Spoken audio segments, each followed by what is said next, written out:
West Texas rancher had a coming out party for his daughter. Now, this was one of those real rich Texans. I mean, thousands of acres of land, tens of thousands of head of cattle, dozens of producing oil wells. I mean, a great big house and an Olympic-sized swimming pool. Now, this coming out party for his daughter, us salespeople refer to that as group prospecting. I mean, he wanted to have a look of all of the fine young men in West Texas, so they came in from 100 miles away. Well, they had a marvelous occasion, and along about midnight, the host invited them out to his Olympic-sized swimming pool, which he'd had the foresight to stock with water moccasins and alligators. And he said to the young men, he said, now the first one of you young men who will jump in this pool and swim the length of it, he said, I'll give you 5,000 acres of my best land. And if you don't want the land, he said, I'll offer you $1 million in cash. And he said, if you don't want that, I will give you the hand of my beautiful daughter in marriage. Now, I don't have to tell you fellas this, but I think it's obvious that everybody knows that she is our only heir.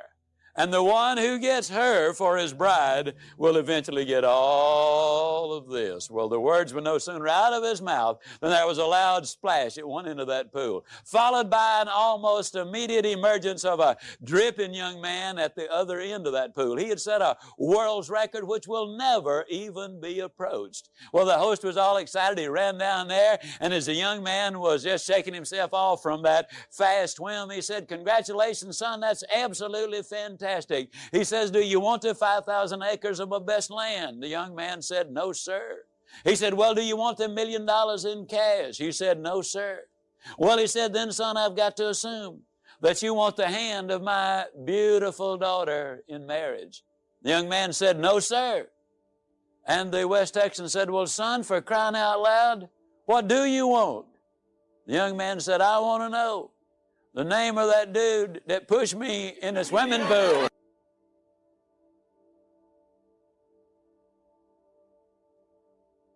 Now, I think we'll all agree that he was motivated. But I think we'll also agree that most people are confused about motivation. One of the favorite questions the media often ask me is, Mr. Ziegler, now you're going to do this 4-hour seminar. Yep, that's right. And you're going to get the people all motivated. I said, I sure hope so. That's what management brings me in for. Well, let me ask you a question, Mr. Ziegler. Where will these people be a month from now, 6 months from now? In other words, Mr. Ziegler, tell me, is motivation permanent? Well, I got to look at you folks and say, no, motivation is not permanent.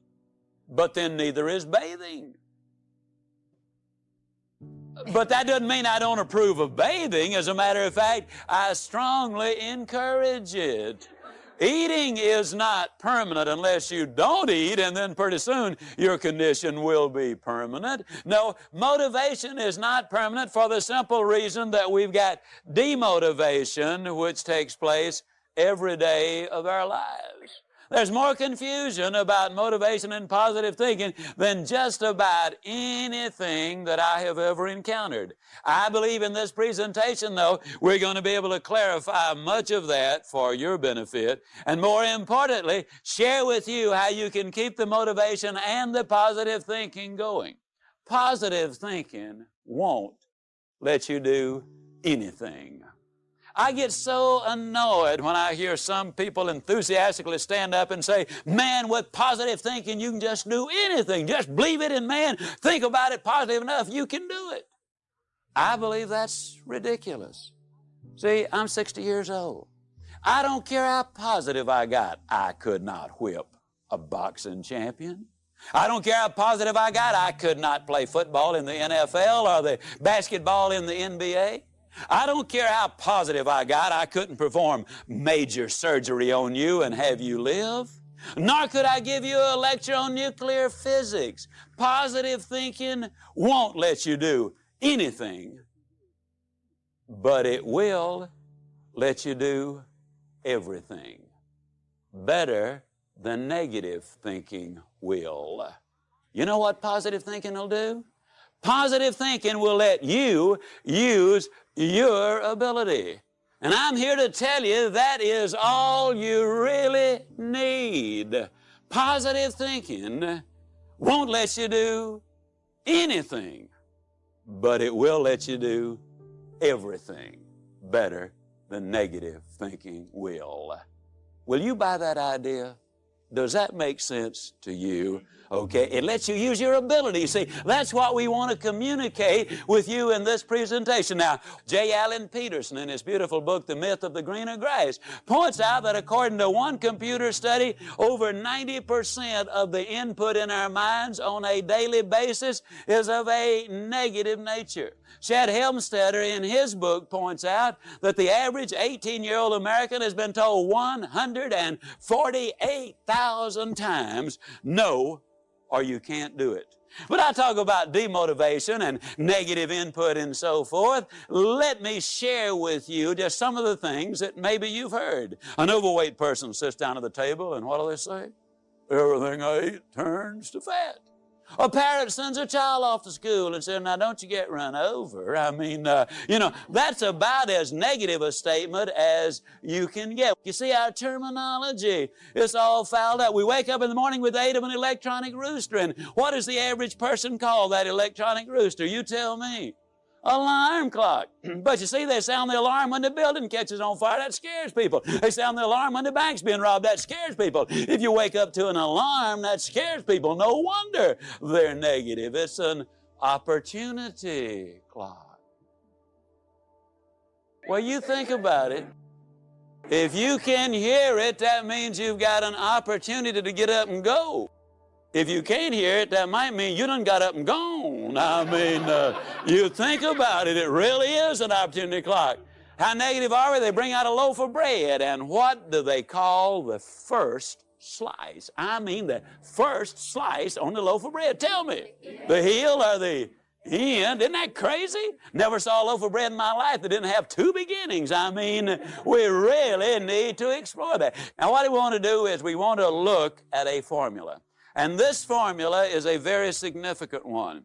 William James, the father of American psychology, the man who really wrote the original books, he's from Harvard, says that if you want to change your life, you've got to do it immediately and you've got to do it flamboyantly. Now, I want to emphasize as I get involved in this, during these next few minutes, the chances are enormous that you are going to be making some decisions. And they will be good decisions. But they also will be emotional decisions, kind of like a New Year's resolution, which some people break the very next day. Decisions are easy to make. Business people make hundreds of them virtually every day of their life. Now, if that decision is going to mean anything, it's got to be reinforced over and over and over, and it's got to be done enthusiastically. Now, if it's reinforced often enough and enthusiastically enough, then the decision becomes a commitment. Now, once you made a commitment to do something in your life, ladies and gentlemen, then you will seek the training. You will demand the training that will enable you to utilize and reach the commitment which you've made. Now, training is what makes behavioral changes in your life. If the training is good, that means you will develop winning habits. Ladies and gentlemen, all you've got to do is practice winning habits long enough, and you yourself will become a winner. You see, we were born to win. I believe that with all my heart and soul. We were born to win. My teacher said to me, young man, if you will change, everything will change for you. If you will get better, everything will get better for you. What a clear message that was for me. He said, if you'll change your philosophy, if you'll change your habits, if you'll refine your thinking, if you'll change and accept some new disciplines, if you'll turn the corner where you've been in the past, go for a new life for the future, he said all kinds of remarkable things will happen for you if you will change. Before I met Mr. Shoaff, I used to cross my fingers and say, I sure hope things will change. I was hoping the government would change and the tax structure would change and that my boss would change and pay me more money. I was hoping that, economics would change and prices would come down, and I was hoping that circumstances would get better. And then I discovered from my teacher that those things are going to continue the same. In fact, all of those things that happen to us is kind of like the wind that blows. And the wind blows on us all. In fact, in America especially, the last 6,500 years of recorded history, we've got probably the most favorable wind that's ever blown. Economics and circumstances, living in a free country, democracy and freedom, an excellent economy. Sure, we struggle at times, but compared to the rest of the world in the last 6,500 years, we've got the best wind ever. But if you just let the wind blow, I'm telling you, it won't take you where you want to go. All of us must use this wind to take us to the dreams we've got, to the equities we want, to the money we want, to the income we want, and to all the things we want our life to have. This is where we want to go, and we've got a good wind, but we must not leave our future just to the wind, just to the economy, just to the structure of the way things are happening today. Here's what we must learn to do, and that is set a good sail. And if you'll learn to set a good sail, and that's what my teacher taught me in those early days. He said, Mr. Rohn, the wind is going to blow however it's going to blow. Politics are going to be politics, and the economy is going to be the economy. And however it turns out, that's the way it's going to be. What you must learn to do is not to wish for a better wind. That's naive. The key is to wish for the wisdom and the skills and the learning so that you can set a better sail. And so that's what I did at age 25. I went to work not on the economy. I went to work not on the community. I didn't go to work to try to change the government. I didn't go to work to try to change my boss or the company. I didn't go to work to try to change circumstances. I went to work to try to change myself. And I picked up that promise my teacher shared with me, that if I would change, my income would change. If I would change, my bank account would change. If I would change, my future would change. And sure enough, his promise came true for me. The first 6 years of my economic life, I wound up broke. Those pennies in my pocket, nothing in the bank, behind on my promises. The second 6 years of my economic life, I wound up rich. But interestingly enough, the second 6 years of my economic life, the government was about the same and the economy was about the same. You know, the companies were about the same. What they paid was the same. Circumstances around me were the same. You know, my negative relatives were the same. But I was not the same. That's how my life changed. And that's how things started working for me, changing my life all those years ago. So that's what I wanted to share with you to begin with, this beginning of what Mr. Shoaff shared with me, that if I wanted my life to change, this was what I was going to have to do.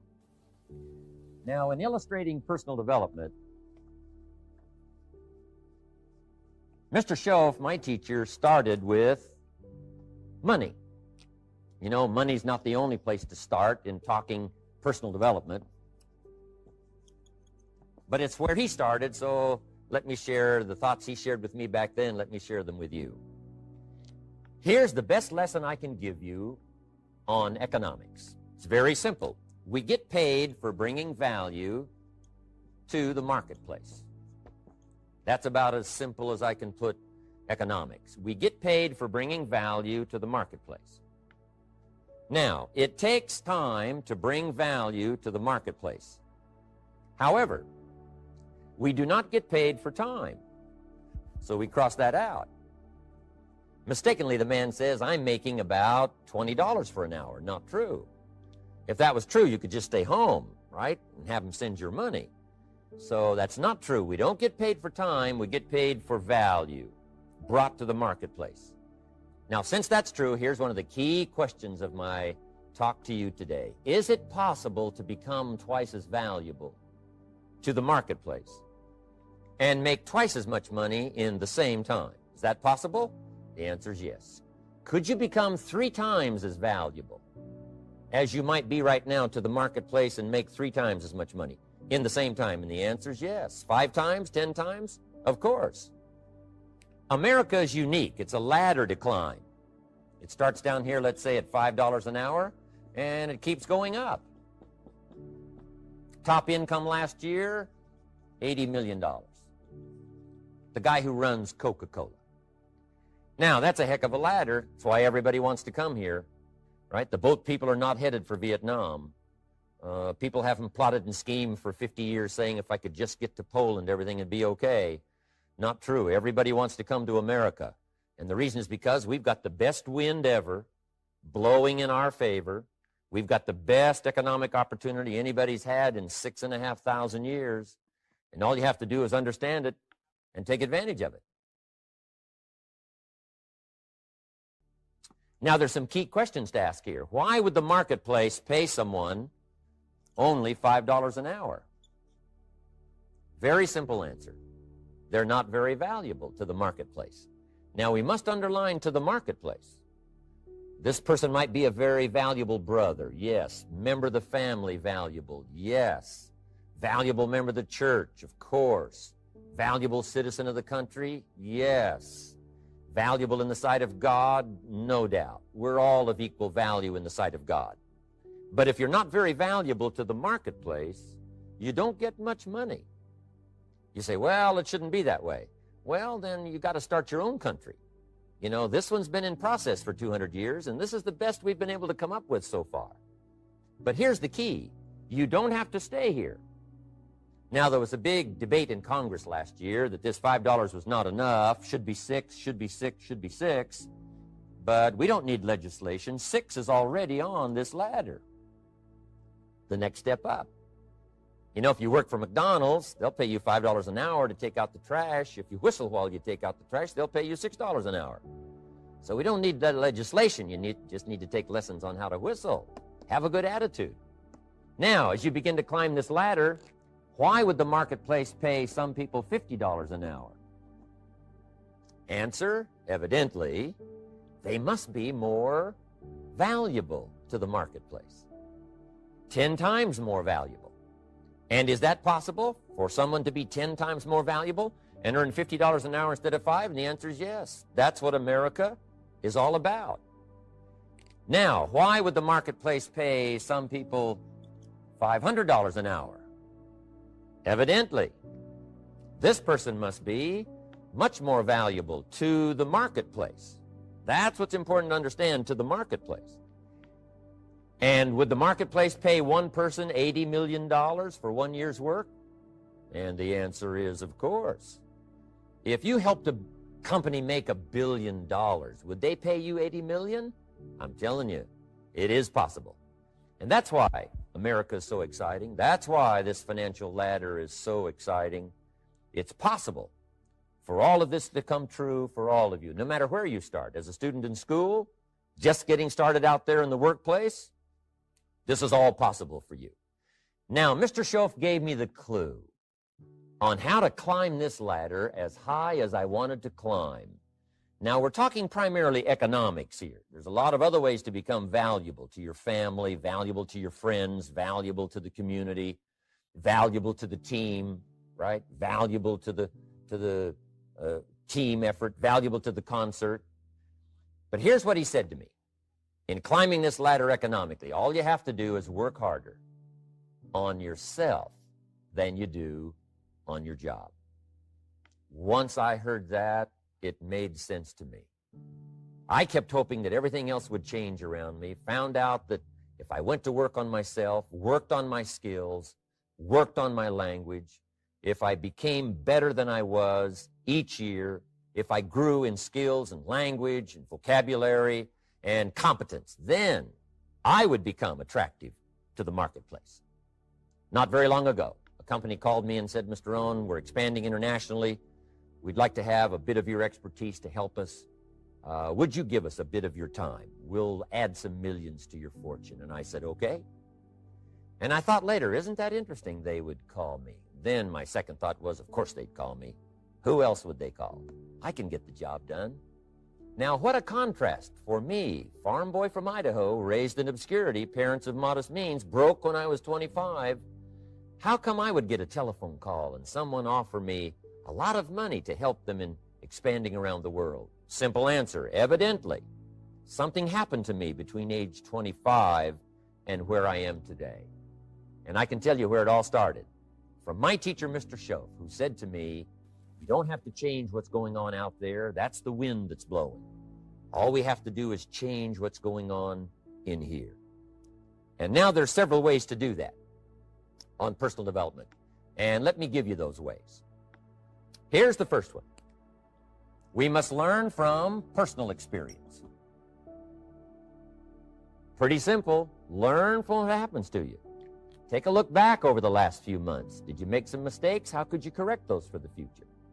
Take a look back over the last year. Have you done it right or done it wrong? Let's correct it for the next year. Learn from your personal experience. Mr. Schoaf asked me when I first met him, he said, Mr. Rohn, how are you doing? You've been out there now 6 years. And I said, I'm not doing very well. He said, I suggest you not do that anymore. What a simple, swift analysis to my situation. He said, if you keep doing it, the next 6 years will be like the last 6. You don't want that to happen. Let's make the changes. So learn from your personal experience. Now, here's number 2, why I came to share this video experience with you today. And that, I call it OPE, other people's experiences. That's me, other people. That's your teacher, other people. That's your friends and colleagues, other people. The people you meet that can pass along to you their experiences, what's happened to them, the mistakes they made, how they corrected them, how they changed their health and changed their bank account and changed their income and changed their future. That's it, other people. Now, there's 2 kinds of people to learn from. One is failures. It's too bad failures don't give seminars, right? That would be valuable. Bring your notebook. Have them tell you how they lost it all and threw it all away, threw their health away and threw their friendships away and things didn't work out well. That would be valuable. But now then we must also learn from positive, people that have done well. They've got the health, and so we ask them, how did you become so healthy? They've got the skills, so we ask them, how did you become this skillful? They've got the income, so we ask them, how did you get here in such a short period of time? So now here's what's important in personal development. In learning from other people, we learn, number 1, by observation. We learn what we see. We watch people that are successful in what they do. In sports, we watch their disciplines. In business, we watch their disciplines. By observation, what we can see. The reason I created this video was something that you could see someone's experiences translated for you. Second, we learn by what we hear. I've got some of my lectures on cassette tapes, so you can take them with you wherever you go and learn by listening. Turn your car into a mobile classroom and listen. And then listen to the sermon on Sunday morning. Listen to the lectures. Listen to the teacher. Listen to someone who's got something good to say. And then number 3 is vitally important on personal development, and that is read all the books you can possibly read in your lifetime. Mr. Schoaf got me started on my library. I've got one of the better libraries.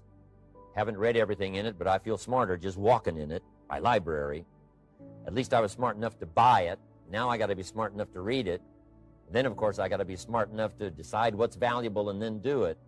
But this one is very important. Become a good reader.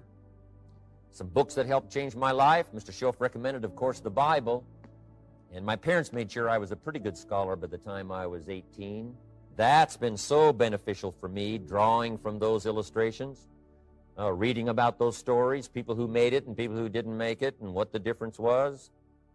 And then other books that helped to really change my life. One called Think and Grow Rich by Napoleon Hill.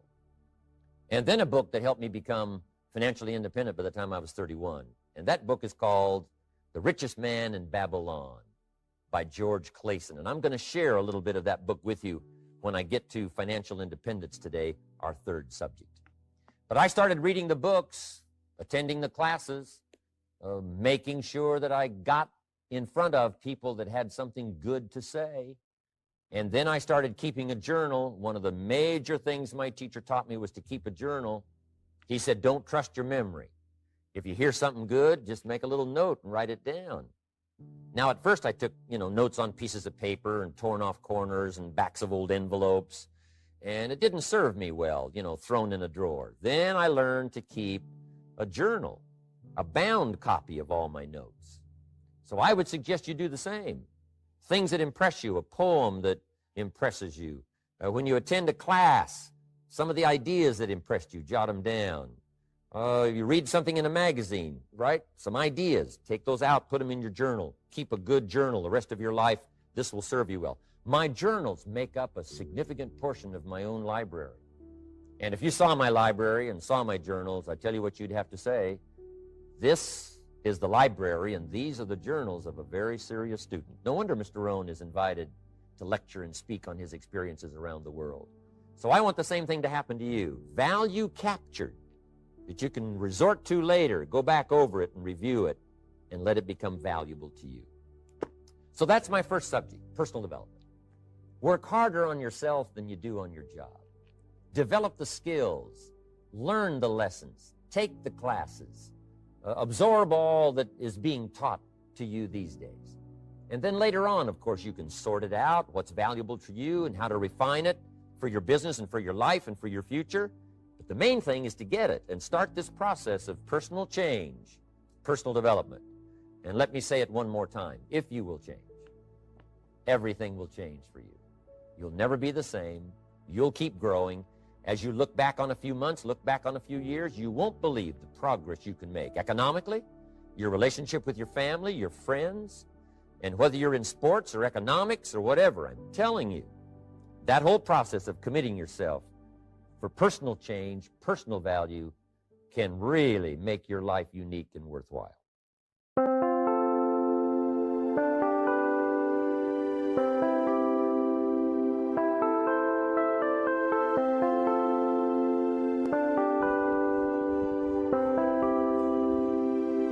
Chẳng thể quên khi cơn mưa đêm lại về. Em nơi quên lời thề và ta như đông chìm sâu. Không còn mới em anh nhận màu. Em chỉ cần mơ đâu em bay. Chỉ còn là những cơn mưa vô giá. Cho bên mơ em không mơ anh. Anh một đêm mơ. Chỉ cần bên em không được cơn nhớ. Và trôi không muốn nhớ. Và người ta bên nhau như ngã tơ. Muốn nhớ về say em chỉ có mấy em ở đây. Và anh như muốn chết đi nhưng không muốn em mơ mày. Tình yêu làm cho ta đau đầu. Không em như mà mơ màu. Anh như đeo mong cầu. Và mưa bên em ngô sầu. Chắc có mãi mãi em mơ. Chỉ có bên em nhưng đừng khó mơ. Em ở nơi xa em muốn bên ai. Anh không mong gì hơn. Chỉ mong em sẽ ở đây ôm anh thật gần. Anh chỉ mong đôi ta được có nhau. Mà đừng em đâu anh có em. Một đêm bên anh có em. Ta sẽ trao nhau môi hôn thật sâu. Ôm anh cứ nữa mà ngâu. Và em chỉ nằm đâu. Anh không muốn em ở đâu đâu. Một cơn nắng thứ anh không mơ cầu. Mà không đôi anh mà bên giờ. Anh chỉ là my friend. Em quên đi bao lời hứa. Quên đi cả những ngày xưa. Anh như là một đứa. Em không còn một chưa. Mà đừng đêm ở đêm. Anh như một đôi bờ kem. Không như là ba trên thêm. Cho em nhiều hơn như là kem. Chỉ cần là mưa thôi. Em chỉ cần là mưa thôi. Còn ai sẽ là nắng rồi. Em chỉ cần là mưa thôi. Cho anh được êm trôi. Cho anh được ôm em khi trời nắng. Và ôm em khi trời mưa. Và có anh có mặt trời. Em như là cuộc đời. Có được nhau là gặp thời. Không cần mưa để mần lời. Anh muốn em mau về đây để cơn mưa ngừng trôi. Anh muốn em là cuộc đời trong mười mời. Bao còn bao nhiêu sự trên đời. Anh chỉ mong muốn có em bên người. Không muốn được mơ mơ. Chỉ cần mơ say. Em nên làm con tim u sầu. Đừng làm con tim để âu đầu. Yêu em chẳng em mà mong cầu. Chỉ muốn có em ở trong đầu. Anh không.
my party, we're just getting started. A life is a dream or a nightmare scarring. Hand me a drink cause I think I'm going all in. Get me a shrink who can catch me when I'm falling. Cover up my scars, flip the handlebars, crashing in my car, wake up in a bar. I'll be a superstar, just on my avatar. This world is so bizarre, empty out the reservoir.